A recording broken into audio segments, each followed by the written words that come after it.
Hola chica et bienvenue dans ce nouvel épisode de podcast de toutes tes couleurs. Je suis encore un petit peu malade, je parle sûrement encore un petit peu du nez, donc t'étonne pas, c'est normal. Et il y a des travaux à côté de chez moi, s'il y a des bruits de marteau-piqueur, j'espère qu'il y aura pas de bruit, mais ne t'étonne pas non plus. Ça commence bien. Honnêtement, j'avais absolument aucune idée de ce que j'allais raconter il y a 1 heure. Et puis je me suis demandé qu'est-ce que je suis en train de vivre en ce moment? Ou qu'est-ce que j'ai vécu ces derniers jours et qui, toi, pourrait t'aider? Et là, d'un coup, comme par hasard, j'ai eu plein d'idées qui me sont venues. D'ailleurs, ça, c'est un petit tips. Si des fois, t'es en manque d'inspiration, ça, je referai un podcast sur manque d'inspiration parce que j'ai aussi plein de choses à dire sur ça. Mais une question à te poser, si t'as envie de poster, notamment, par exemple, sur les réseaux. Qu'est-ce que ma cliente a besoin d'entendre aujourd'hui? Et le fait de te poser cette question, t'es plus dans cet espace de qu'est-ce que je dois poster? Qu'est-ce que j'ai besoin de poster? Mais là, tu te mets à la place de la personne que tu aides, tu as envie d'aider. Qu'est-ce que elle a besoin d'entendre? Qu'est-ce qu'elle a envie d'entendre? Voilà, petit tips communication, si tu es en manque d'inspiration. C'est pas du tout le sujet du podcast aujourd'hui. Si tu as lu le titre, aujourd'hui, on va parler de lâcher prise, d'énergie féminine, de capacité à te connecter au plaisir et à lâcher le contrôle. Plein de sujets, je pense qu'il y a beaucoup de femmes entrepreneurs peuvent avoir du mal avec. Moi-même, j'ai encore un petit peu de mal avec, mais bon, I'm still learning. Je suis encore dans le process d'intégrer, même si honnêtement, je me suis énormément améliorée depuis ces derniers mois et que j'ai beaucoup appris et intégré vis-à-vis de ça. Donc je vais te partager quelques-unes de mes pépites aujourd'hui. En ce moment, je suis dans une période où je passe beaucoup à l'action. Comme je te l'ai dit dans le dernier épisode de podcast, je suis en train de préparer un gros projet qui me demande du temps, de l'énergie, qui demande aussi forcément de m'organiser, de structurer. Tu l'as compris, je suis dans une phase majoritairement qui va être de l'énergie masculine. C'est-à-dire que c'est l'organisation, la structure, le passage à l'action. Dans l'entrepreneuriat et dans la société en général, on va être majoritairement dans cette énergie masculine, le fait de passer à l'action, le fait de s'organiser, le fait de contrôler, le fait de structurer. Et on peut avoir beaucoup plus de mal à être dans notre énergie féminine. L'énergie féminine, de manière opposée à l'énergie masculine, c'est tout ce qui va être lié à la réceptivité, la créativité, notre intuition et surtout le lâcher prise. Il n'y a pas de bonne ou de mauvaise énergie, il n'y en a pas une qui est mieux que l'autre ou moins bien que l'autre, mais la clé dans tout ça, ça va être d'équilibrer. Et la difficulté avec l'équilibre, c'est que c'est compliqué, il n'y a pas d'équilibre parfait 50-50. C'est toujours quelque chose qui évolue. D'une semaine à une autre, tu peux être plus dans l'un ou plus dans l'autre et en fait, le jeu, ça va être d'osciller entre les 2. Peut-être que certains jours ou certains mois ou dans certaines périodes en général, tu seras plus dans ton énergie féminine, mais dans d'autres, plus dans ton énergie masculine. Et la clé, c'est de pas tomber en excès, ni trop dans l'un, ni trop dans l'autre, parce que dans tous les cas, tout ce qui est en excès est mauvais, que ça soit avec l'alimentation ou même les énergies ou même tout. Pour ma part, et je pense que tu l'as bien compris, j'ai toujours eu tendance à être en excès d'énergie masculine et un excès d'énergie masculine peut se caractériser par un contrôle excessif, le fait de vouloir toujours tout planifier, une difficulté à lâcher prise et une difficulté dans ma capacité à me détendre en général et ne rien faire entre guillemets. Ça peut se caractériser aussi par le fait de pousser toujours à faire plus encore et encore en ayant du mal à s'arrêter. Ce qui peut notamment conduire à de la surcharge de travail, un manque de repos, un épuisement qui soit mental ou physique, et qui peut aussi se caractériser par le fait de toujours vouloir prouver sa valeur par nos actions, par nos résultats, sans forcément se permettre de ralentir ou même de prendre soin de soi. Si t'écoutes cet épisode de podcast, je pense que t'es plus de ce côté-là, mais je vais te dire un petit peu comment ça se manifeste concrètement un excès à l'opposé d'énergie féminine. Ça va être le manque de structure et de discipline, c'est-à-dire on peut avoir beaucoup d'idées, mais de la difficulté à les concrétiser. On fonctionne majoritairement au feeling, ce qui peut aussi mener à de la procrastination, à un business qui est pas structuré, donc un petit peu qui va dans tous les sens. Le fait de aussi dépendre trop des signes de l'univers et trop de l'intuition. Par exemple, j'attends toujours le bon moment avant d'agir. Ça peut être aussi une difficulté à poser ses limites. de toujours vouloir dire oui à tout le monde et de s'épuiser à vouloir toujours plaire aux autres ou aider les autres. Et ça peut aussi se caractériser par exemple, un manque de prise de décision, c'est-à-dire être tout le temps dans la réflexion, l'exploration, toujours dans l'hésitation, le doute, le fait de remettre à plus tard sans jamais passer à l'action. Donc si tu l'as bien compris, que ce soit l'un ou l'autre, tout ce qui est en excès est mauvais. Pourquoi je te raconte tout ça? Depuis jeudi dernier, je suis malade, j'ai chopé un rhume. Bon, rien de grave, c'est juste moi qui fais la maline à sortir quasiment en t-shirt sous 9 degrés parce que je me crois déjà à Bali. Enfin bref, c'est pas le sujet. Du coup, je suis tombée malade et ça m'a forcée à ralentir. Et moi qui étais dans cette dynamique hyper productive de faire toutes mes actions et de faire ce que j'avais prévu et tout se passait hyper bien, d'un coup, ça m'a forcée à ralentir et on va dire qu'entre guillemets, j'avais pas forcément le choix, à moins que, honnêtement, bosser avec un mal de crâne, couché au lit, non merci.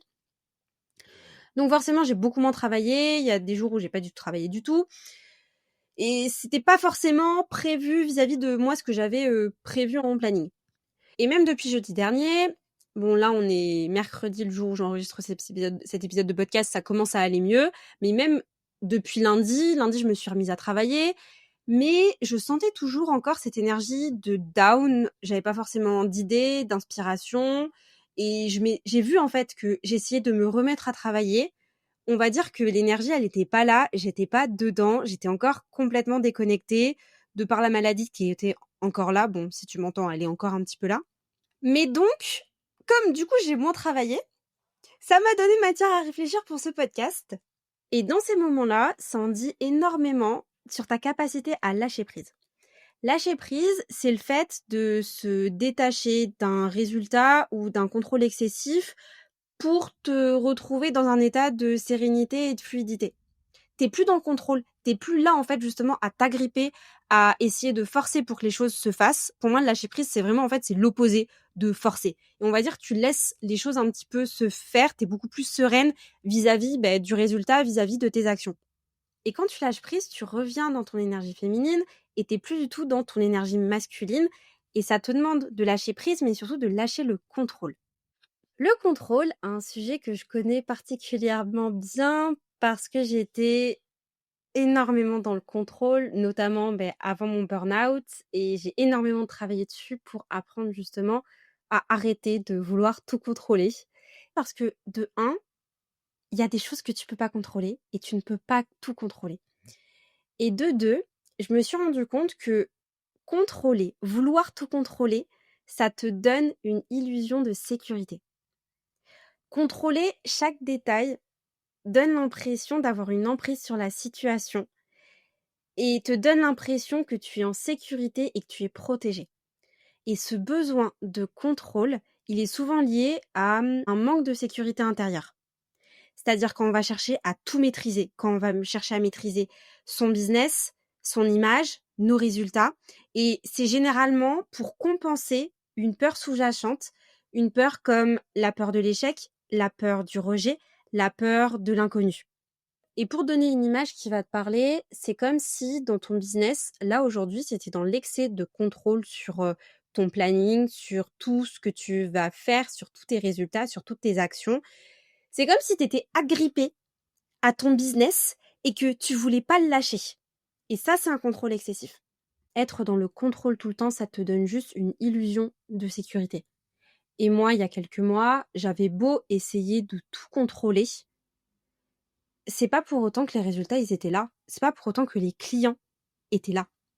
Et forcément, quand tu lâches le contrôle, alors que t'es tout le temps dans le contrôle, mais il y a toutes ces peurs qui vont revenir. Et c'est pour ça que tu as autant de mal à lâcher prise quand tu es justement dans ce contrôle parce que quand tu lâches le contrôle, t'as tout ça qui revient, t'as toutes ces peurs qui reviennent. Et je m'en suis rendu compte, là, quand j'étais malade, mon ego qui revenait et qui venait me dire des petites phrases. Oui, mais t'as pas fait ci. Oui, mais t'as pas posté aujourd'hui. Oh, ça fait 3 jours que t'as pas été présente sur Instagram. Mais tu vas être en retard si tu fais pas tout ce que t'avais prévu de faire. Ça, c'est juste des pensées qui sont survenues, auxquelles j'ai pas réagi, mais je sais pertinemment qu'il y a quelques semaines, voire quelques mois, j'aurais tout de suite pris mon ordinateur, je me serais forcée à aller écrire un post, à aller trouver des idées, à aller passer à l'action dans mon business. Et c'est pour cette raison que quand t'es dans l'action, tout va bien parce que t'as ce sentiment de contrôle, t'as ce sentiment de sécurité. T'es présente comme ça sur Instagram, tu passes à l'action, tu fais ci, tu fais ça, tu fais tout ce que t'as à faire, tu remplis toute ta to-do, etc., etc. Tu peux pas être comme ça, âge 36. Tu peux pas être à 100% tout le temps. Dans tous les cas, tu vas le voir dans ces périodes-là où t'as l'impression d'être tout le temps dans le contrôle, tout le temps à 100%. Tu auras des périodes de down parce que ton corps, à un moment, soit il lâche, soit il te dit stop, soit ralentit.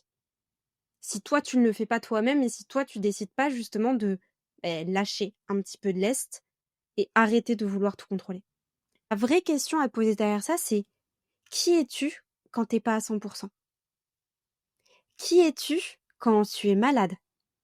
Est-ce que tu culpabilises? Est-ce que tu t'en veux? Est-ce que tu te forces à poster? Est-ce que tu t'auto-flagelles, tu te sens comme une merde? Qui es-tu quand tu es malade ou que tu travailles pas ou que tu fais rien? Est-ce qu'il y a de la culpabilité? Est-ce que t'as une sensation d'anxiété dans les moments où tu travailles pas, où t'es pas productive, où tu show up pas sur les réseaux sociaux? Qui es-tu dans ces moments-là? Et surtout, qu'est-ce que tu penses de toi-même? J'aimerais bien que tu te connectes à une image pour que ça soit encore plus parlant. Imagine que là, aujourd'hui, t'es triste et que t'aimerais être heureuse. Alors, tu vas essayer de te forcer à être heureuse. Donc, qu'est-ce que tu vas faire? Tu vas te dire, non, t'as tort, sois autre chose. T'es triste, donc sois heureuse. T'as tort d'être triste. En fait, en réalité, ce qui se passe dans ce moment-là, tu crées encore plus de résistance en ne t'acceptant pas d'être triste. Il faut comprendre qu'on est soit dans une fréquence de résistance, soit dans la fréquence de l'acceptation à chaque instant. Et en t'autorisant par exemple à être triste, t'es dans la fréquence du oui à toi-même. T'acceptes le fait d'être triste. Et dans cette fréquence-là, quand t'es dans cette fréquence du oui à toi-même, t'es aussi dans la fréquence du oui à tout ce que tu désires et à tout le reste. Tu es aussi dans l'énergie du oui à l'argent, oui au client, oui à tout.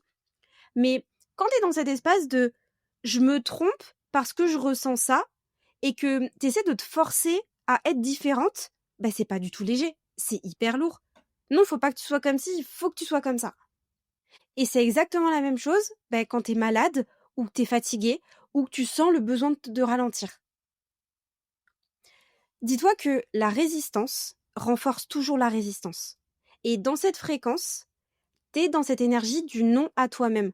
Tu te dis que t'as tort, que tu devrais être différente. Et ça crée une résistance dans l'instant présent. Et dans cet instant-là, là tout de suite, t'es aussi du coup dans la résistance à l'argent, dans la résistance aux clients, dans la résistance en fait à tout parce que t'es dans cette énergie de résistance et dans cette énergie de non. C'est pour cette raison-là que c'est hyper important d'accepter. D'accepter ta tristesse, ouais, c'est parce que je t'ai parlé de la tristesse, mais d'accepter que t'es malade, d'accepter que t'es pas à 100%. Et c'est dans ces moments-là que t'es plus justement dans la résistance et que t'es dans l'acceptation, que tu laisses les choses faire et que tu te permets vraiment en fait d'évoluer à travers que ce soit l'émotion ou l'énergie dans laquelle tu es plutôt que de la combattre. Et je sais, tu vas sûrement te poser la question de oui, mais si je suis malade, si je suis pas présente sur les réseaux sociaux, je vais pas recevoir d'argent, je vais pas recevoir de clients. Comme je te l'expliquais en début de podcast, l'énergie masculine, c'est tout ce qui va être lié au passage à l'action. L'énergie féminine, au contraire, c'est tout ce qui va être lié à ta réceptivité, le fait de recevoir. Il faut comprendre que ta capacité à recevoir, et quand je parle de recevoir des intuitions, des idées, recevoir de l'argent, des clients. Ta capacité à recevoir ne dépend en rien de tes actions, parce que c'est une énergie qui est purement féminine, alors que tes actions, au contraire, c'est une énergie qui est complètement masculine. L'univers, il répond pas à ton nombre d'actions, il répond uniquement à ta fréquence énergétique. Et c'est pour ça que juste avant, je te parlais, est-ce que tu es dans la fréquence de la résistance ou est-ce que tu es dans la fréquence de l'acceptation? L'univers, il s'en fout de savoir les actions que tu as faites. Et en fait, Ce qu'il faut comprendre, c'est que l'argent, le fait de recevoir, ça va pas te parvenir plus rapidement si tu te mets la pression, si tu es dans le stress, si tu es dans le contrôle, parce que justement, ton énergie, elle est beaucoup plus contractée. Elle est beaucoup plus dans la fréquence de la résistance. Et au contraire, tu as beaucoup plus de chances de recevoir l'abondance en étant pleinement dans ton corps, en étant pleinement en train de lâcher prise, en étant en train de profiter du moment présent, en étant dans l'acceptation.